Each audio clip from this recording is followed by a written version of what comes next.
You want some good news? Or maybe it's terrible news, but look, it's news you need.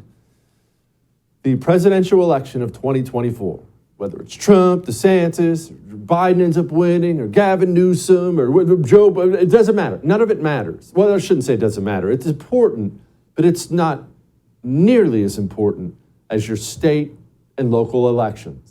You see, if Jesus Christ himself comes back from heaven and he decides he's not going to bring us all home, he's just going to take over the presidency, even Jesus would struggle after 2024 to unpack all the crap in this country. Your local elections, though, there's so much to salvage and fortify and save, and we're not doing it. We ignore it. We spend all our time talking about the presidency. The presidency, none of those guys are going to save you. Legal and local. I love Scott Pressler because he's out there doing the actual work. He's doing the work. He's the national spokesman for the Early Vote Action PAC. And Scott knows about a race. He's digging into a race that might be the most important race in America. No one even knows about it. Scott, what is this race? This is the most consequential election of 2023, Jesse. Right now I'm in Wisconsin. The current makeup of the Wisconsin Supreme Court is 4 conservatives to 3 liberals. However, one of those conservatives is retiring, meaning that if we are not successful at electing Justice Daniel Kelly on April 4th in the general spring election, then that court will flip from conservative to liberal. Now, why is this important? Because the liberals have already indicated that they're going to put their thumbs on the scale. And that means that Wisconsin, which currently has voter ID, we could lose voter ID going into 2024. We could lose proof of residency, which is required to register to vote in the state of Wisconsin. And I'll remind you that a conservative court here in Wisconsin deemed that unmanned drop boxes are illegal. Meaning, if the court flips liberal, you're going to have unmanned drop boxes on every street corner in Green Bay, Eau Claire, Milwaukee, Madison, and it's going to be an arduous uphill battle in order to win Wisconsin in the White House in 2024. Everything is online in this election. We must do everything we can to vote for Justice Daniel Kelly on April 4th. Okay, Scott, well, you just threw virtually everyone into a panic about getting this guy elected, and I'm glad you did. Now, the people in Wisconsin, let's focus on them first. I know we have a bunch of viewers in Wisconsin. Besides showing up to vote on April 4th, like you said, what else can they do? It's late in the game. It's friggin' late. What can they do, Scott? Well, they can go and download the application Early Vote Action on your app store, either by Android or iPhone. And you can make phone calls from the comfort of your home to Wisconsinites in Door County, Eau Claire, St. Croix, because right now we really have to focus on northwestern Wisconsin. Our early voting numbers are looking good in southeast Wisconsin, but we need northwest to turn out. So you can go download Early Vote Action. It's user-friendly. All you have to do is put in your number, and you are going to be able to make phone calls to drive people to the polls on behalf of Justice Daniel Kelly in the April 4th Wisconsin Supreme Court election. And also, one last thing, because I would be remiss not to mention how much snow we get here in Wisconsin. Make a plan to vote early. Lock in your vote early by going to myvote.wi.gov. You can vote all this week in preparation for the April 4th election. Well, let's move on to other horrible parts of the world. Xi Jinping and Vladimir Putin are getting together to do what exactly, Joe? What does this mean to us? Anything? Everything? Yeah, this could mean everything. It doesn't mean anything good for us. I mean, you don't have to understand geopolitics at a high level to just take a look at a map and know that it's going to be a bad thing when Russia and China gang up on the rest of the world. That's the world's second biggest economy with one of the world's biggest nuclear powers and energy exporters. And so they got together. They're forming an alliance. They're bringing Iran, Saudi Arabia, members of OPEC into this alliance, and they're creating an alternative to the dollar. China is working on replacing us as the world's sole superpower. So Xi has said he is working on a ceasefire between Ukraine and between Russia. Of course, we've said this ceasefire is completely and totally unacceptable, but I don't think anybody really cares what we have to say anymore. We've already got the Saudis and the Iranians saying that they will accept payment for petro in yuan, the Chinese currency. So we're seeing a massive consolidation right now of economic powers that could undermine our status as the prime reserve currency holder. Meanwhile, we continue to spend trillions and trillions of dollars that we just simply don't have. And Xi is poised to take down our status, or at least erode our status of the dollar. Even if he just erodes it, that could have catastrophic consequences to our economy right here at home. What consequences? Well, the only reason that we're able to continue to print and borrow so much money is because the dollar is the prime reserve currency holder. Every bank throughout the world has to back up their currency with the dollar. They have to do all their trading internationally with the dollar. If the yuan takes away that status, then the dollar really quickly, almost overnight, could become much less than it is right now. So we could see a massive lack of confidence in our banking system. And that's basically all we have. We don't make things here anymore in the United States. We don't produce our own energy anymore. We rely 110% on the entire world to do all their transactions in the dollar. If half of the world switches over to the yuan, or at least a large swath of Eurasia and OPEC, I mean, the petrodollar has kept the US dollar afloat. The Saudis have already said they're okay with China buying oil in the yuan. That's going to start taking away the value of the petrodollar. So our ability to run the economy as we know it right now, that is seriously on the line right now. And we're really doing all of this just because we decided to throw this draconian sanctions package at Russia and continue to escalate towards World War III with Ukraine. At the end of the day, we need the American people to ask their leaders, like, hey, are you going to ask us about this? Because I don't think it's good with most American people that we are willing to take such massive risks just for the border of Ukraine. We feel for the Ukrainian people. However, this is not worth World War III or crashing our currency. Okay, on that note, we have a military recruitment crisis. There are a variety of reasons for this, from medical, because every daggone kid today is on ADHD medication, to physical, these kids can't throw a baseball or walk a mile without sucking wind, to the fact that rural parents, especially people with traditional values, don't want their child to go fight and die for the U.S. of A. Either way, we have a huge recruitment crisis. So if World War III breaks out, exactly how do they merge those worlds, Joe? That's going to be yet another crisis, as if we didn't have enough. But the tool in that toolbox is the draft. And so this is what the American people need to realize. Yeah, we were able to fight the war on terror, our longest war. We were able to fight that with an all-volunteer force because people were still joining the military. There was a high degree of patriotism. We had a little bit more physically fit of a population. However, right now, that population of folks, by and large, conservative-leaning people from the red parts of the country who joined the military, they've been completely and totally alienated for the last 3 years by this administration. And like you said, go figure, now they're not sending their sons and daughters off to volunteer. So as we have all these emerging crises throughout the world, people need to understand that if things go sideways, the selective service is a very real thing. Your sons, and potentially even your daughters, if the Democrats get their way, they will call on them to go fight and die in these wars. Yeah, the wild times. Joe, give out your website, please. We want you to win next time. Thank you very much. Yep, JoeKentForCongress.com is the place to go. Anything that folks can give to support us is going to help us push back against the Democrat machine and hopefully correct the course that we're on right now. JoeKentForCongress.com. Joining me now, journalist and host of the Megyn Kelly Show, which you can catch on Sirius XM Triumph Channel 111 every weekday at noon Eastern. You can also find her at youtube.com/Megyn Kelly. I can't believe they haven't banned her yet for actually speaking the truth. All right, Megyn, forgetting all the mental health issues and things like that right now, journalism, because you are one of the few journalists left in this daggone country. How did it get to such a despicable state where you have headlines like this Reuters article blaming Christians for the shooting? It's gotten to such a state that when someone calls it the enemy of the people, that starts to resonate. They look like the enemy of the people most of the time now, Megyn. They really do. And I don't remember it being like that when I was a kid, but maybe it was.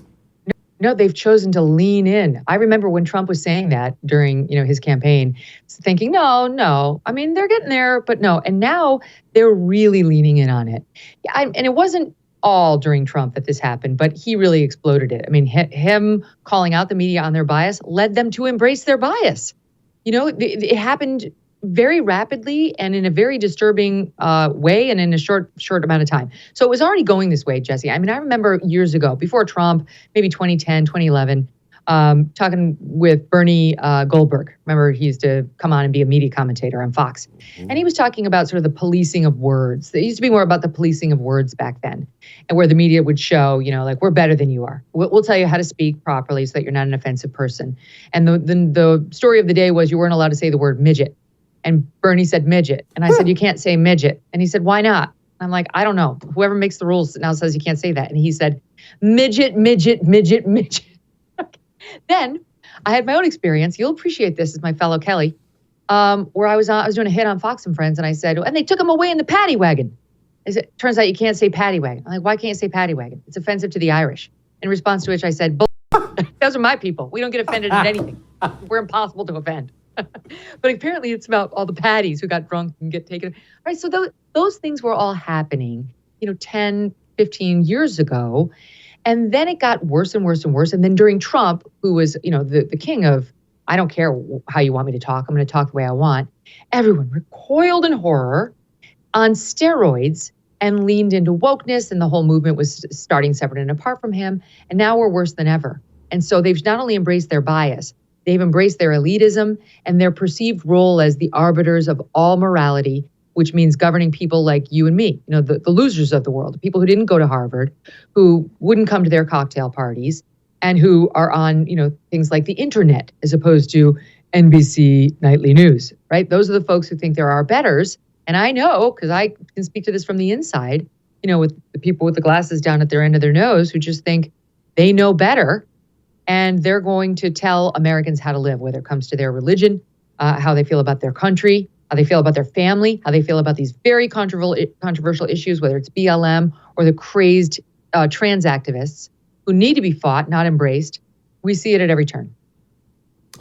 Megyn, did these people lead us into being a nation that is pillow soft, where people get their feelings hurt by things like paddy wagon, or are they the result of a nation that has gotten soft? It blows me away. Maybe it's because I had a very stern, hard father. I know people will find that shocking, but it blows me away how often I see even the elite talk about their feelings and how this hurts my feelings, and I'm triggered in my feelings. Who gives a crap about your feelings? But the feelings lead this nation now. What came first? Was it chicken or the egg? It's a good question. I don't know the answer, but I actually believe, maybe it's my background that biases me, I do think the media has a disgustingly unhealthy role in it. I mean, I watch the media do this and push it because they're in bed with these elite academic circles where it's happening, like these college campuses where this all got started. And they need the approval of those institutions. They're dying for their children to go to those colleges. They wish they had gone to those colleges if they didn't, and most of them did. And that is a sort of cocktail party circuit that people like Chief Justice Roberts are still on, which explains a lot of what happened to him once he hit the U.S. Supreme Court bench. They get sucked into this very informed, very cultured, very snobbish group that actually thinks they're better and then gets off on putting down middle America, actually laughs in their face because they think they're too stupid to understand what's good for them. Look at that infamous Don Lemon segment, with Wajahat Ali and Rick Wilson that went so viral during the Trump, where they were like, Ukraine, they couldn't find Ukraine on a map if they had a crane or whatever it was, mocking them. So I think there's a contagion between those two circles. And back to the point of journalism, it's one of the reasons why, Jesse, we're supposed to be adversarial with the people we cover. We're not supposed to get in bed with the elite circles. We're supposed to be antagonizing them, not loving them and openly protecting them, which is what a lot of the reporters today think they're supposed to do. Megyn, when I reference things like that Reuters headline, it makes me feel like something terrible is coming, not just from the left, from the right, because societies always seek a balance. I have said this several times. I think there is a right-wing dictator coming in this nation at some point in our future. Not tomorrow, it's not Donald Trump or whatever, but I believe it is coming because when you continue to attack people the way the media does, eventually you're going to have somebody rise who will say things like, I'm going to arrest that journalist and I'm going to throw him in prison for that opinion. That sounds crazy. It's anti-free speech. And it is crazy and it is anti-free speech. But those words are not going to fall on deaf ears one day, Megyn, because of this level of activism. There will be a response, and probably a horrible one. Look at the number of videos that circle around on Twitter right now of Black people committing crimes or violence. Why is that happening at such an alarming rate? It's not that the Black crime rate has skyrocketed. It's that people are feeling uncomfortably defensive about accusations being made about groups like white cis males. White cis males are the problem. White supremacy is the fundamental problem plaguing America. And so people start tweeting videos that they would never tweet before to say, like, are they? Really? And it makes you uncomfortable. And I don't think it's healthy. I don't do it myself. And I see why it's happening. You know, it's, if you push a group of people up against a wall over and over and over and take away the opportunity for fair play, not just from them, but from their children as well, eventually they get tired of being in the fetal position, just saying, I'm sorry, I'm bad, I'm sorry, I'm bad. And they feel the need to push back on the narrative, and then they feel the need to fight back. That's what's so dangerous about this disgusting, pernicious ideology they're shoving down our throats when it comes to, yes, race, yes, gender, but our country, our religion, ourselves, right? That we are somehow fundamentally bad. Just looking at you as a man and your skin color, you're the problem. I can tell that before you open your mouth. What does that do to a person? Where do they think it's going to land? Banning TikTok. Sounds good, right? I hate TikTok.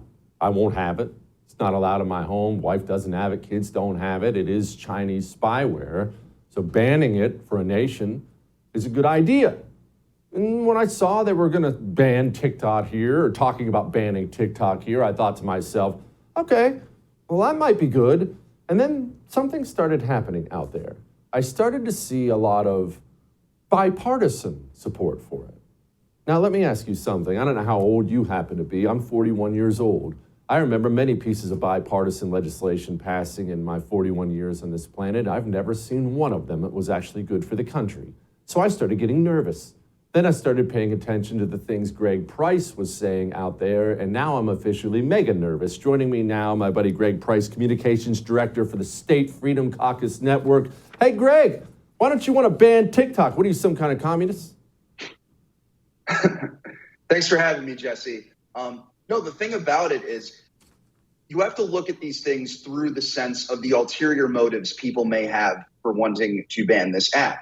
And, you know, obviously it's bad that one of the most popular apps in America is, you know, its parent company is in bed with the Chinese Communist Party. But here's the thing. Almost every social media app that we use is in bed with a hostile foreign power. All social media has negative corrosive effects on America's children in the way that people have said that TikTok's does. And yet Congress is singling out TikTok, and they're not doing it because they give a damn about Chinese surveillance. They're doing it because they have ulterior motives. And if you look at the bill that is on the table in the United States Senate and has 21 co-sponsors, bipartisan, it is fully insane. They want to create what is essentially a new Patriot Act for the internet. What it does is it gives the Commerce Department the power to appoint a secretary that basically has a broad mandate to go after anybody doing something on the internet that they deem is a national security threat.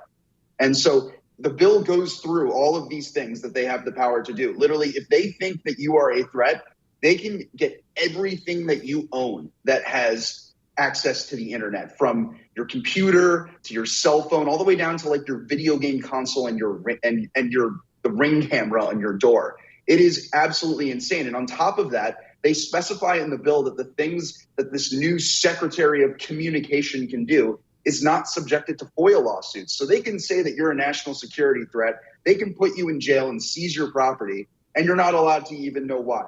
The bill is insane. And like I said, it has 21 co-sponsors, including, you know, and it basically runs the table of the worst of the DC Uniparty, everybody from Tom Tillis to Mark Warner, who's the person who wrote it. And the thing I said earlier about ulterior motives, these people want to use the people's fears about Chinese surveillance with TikTok in order to increase their power over our lives. If it was truly just about banning TikTok, the bill would have one sentence that TikTok is now banned. And on the flip side, you have to look at this from the sense also of how Meta has spent millions and millions of dollars over the last year lobbying Congress to ban TikTok. And it's not because Mark Zuckerberg cares about Chinese surveillance. It's because TikTok's their biggest competitor. And all of these members of Congress also own millions of dollars worth of stock in Meta and set to get rich if it's banned. And again, it's not to say that TikTok shouldn't be banned. It's just to say that these people do not have our best interests at heart at the end of the day. The devil is always in the details. You can always count on Tom Tillis screwing the pooch somehow. That's what this guy seems to do for a living. Okay, I'm scared to even ask, Greg, is it going to go through? Again, it has 21 co-sponsors, some of the most powerful people in the Senate. I really hope it doesn't go through, but it will probably pass with bipartisan support, and both parties will hail it as a champion of bipartisanship. And it will go to show that at the end of the day, the worst things that happen in D.C. are bipartisan. Bipartisan is never a good thing. It's usually bills that increase the government's power over our lives. And, and obviously we hope that Kevin McCarthy has it dead on arrival in the House. And it shouldn't be confused with other efforts in the House to ban TikTok, because this is just one bill in the Senate. There are other efforts on the table, but yeah, let's hope Kevin McCarthy doesn't bring it up in the House at all.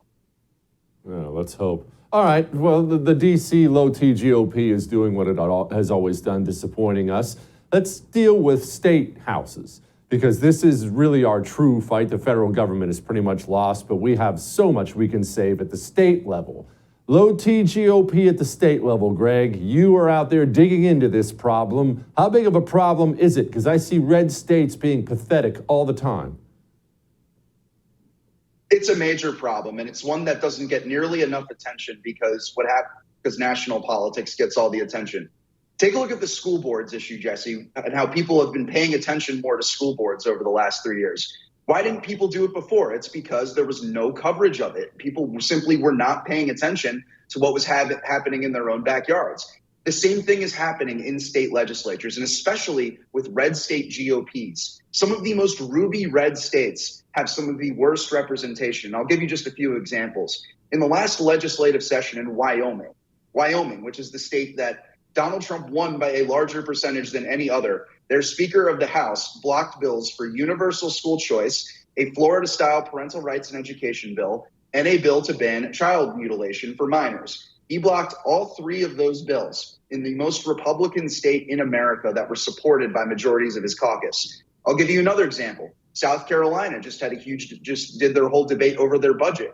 The Freedom Caucus in South Carolina tried to put in an amendment that would have defunded the DEI programs at every university in South Carolina. And the supermajority Republican legislature voted against it. You can go state by state by state, and it's a major, major problem. And that's why the State Freedom Caucus Network began 3 years ago. What we're doing is we're taking the House Freedom Caucus and building it in states all over America, because the same problems that we complain about all the time with the national GOP, there are problems on a much larger scale in the states, and it doesn't get nearly the attention that it should. Greg, I want to focus, now all that's really horrible, but I want to focus on this piece of trash in Wyoming for a moment. When is he up for re-election, and what do you need me to do to make sure that guy's political career is over? Raise your voice about it, Jesse. That's all. It's the same that they coincide with the federal elections I'm pretty sure in Wyoming. I could be wrong, but I think that's what it is. And so, yeah, we need to ensure this guy, at the very least, is not the speaker again. It's truly terrible.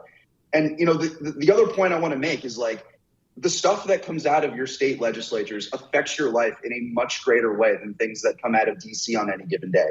The Inflation Reduction Act, quote unquote, was a terrible law that's going to do terrible things. But you're not going to feel the effects of that as much as, your state legislature that allows child mutilation to keep being legal. This stuff is very important, and it gets not nearly the amount of attention it should. And we need to start paying attention to it. And that's why I joined the State Freedom Caucus Network, to get involved in all these local issues.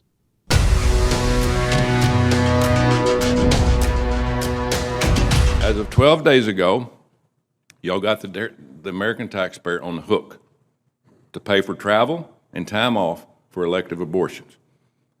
And you did not make this with anybody in this room or Congress taking a vote? On the issue of providing non-covered reproductive health care for our women, I would just say, Senator, almost 1 in 5 of our troops are women.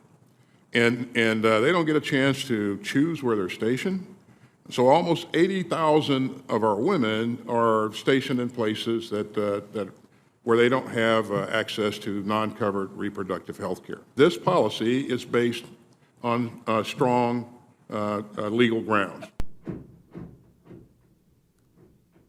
Wow, that sounds like our military is super focused on everything they should be focused on. Joining me now, Congressman from the great state of Texas, Chip Roy.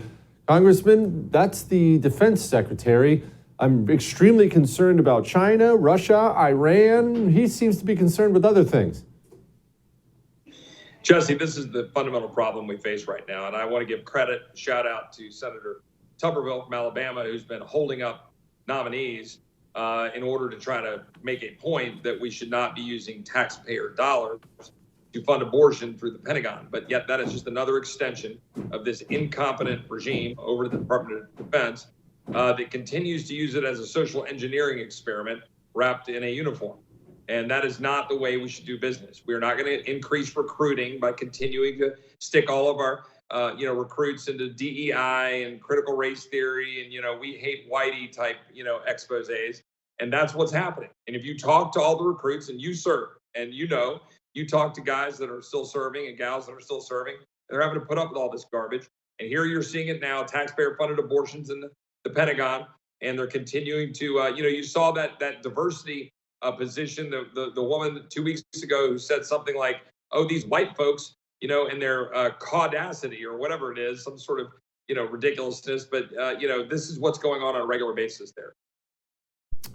Congressman, you know what I hear that shocks me most? I don't know about shocks me, but it really brings home the problem. My whole life, guys who have served, guys I knew who served, they always talked to their kids about serving and pushed their kids to serving. Congressman, I don't know a single veteran friend of mine from Iraq or Afghanistan that is encouraging his children to join the military. In fact, most of them are telling their children not to join the military. I don't think people understand what a big deal that is when these legacy military families are checking out and we're filling up our military with turds. Well, this is, and thank you for highlighting this, and thank you because you as a veteran have the voice to be able to say that in ways that people like me who did not serve in the military, it's harder for us to make that point.